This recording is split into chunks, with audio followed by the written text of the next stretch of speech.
Here are the Batman spinners. But I wanted to show you this before I put the caps on. This part right here, you can see how deep this bearing sits. It sits way down in there. This is about 580 thousandths, which is just over 9/16 of an inch thick. It is quite heavy. I made another version of this with the spaces here, and honestly, this feels about twice the weight of this. I personally like the one with the spaces. I think it's nicer. And you can see how it spins, and you see how it's pulling my hand back and forth.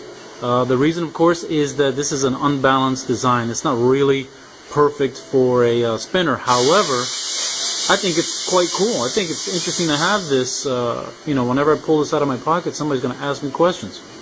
So there's that version, and there's this version.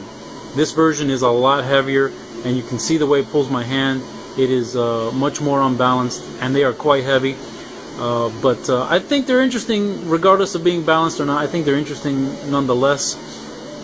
There was quite a challenge in making sure there was enough clearance. You can see the tip of the wing to my hand.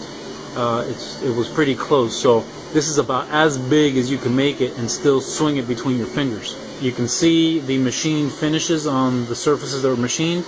And then the water jet cut edges I left alone. So you've got machined and water jet, and I think it's a nice contrast between shiny and satin. So I'm going to leave them that way. There's no real reason to make that any smoother.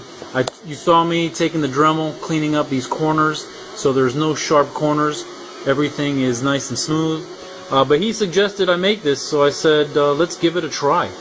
And I'm actually surprised that it was even possible. Obviously not balanced, but as Dan points out, form in this case trumps function. And I'm going to have to agree with him. That is pretty nice. You pull this out of your pocket, people are going to ask questions.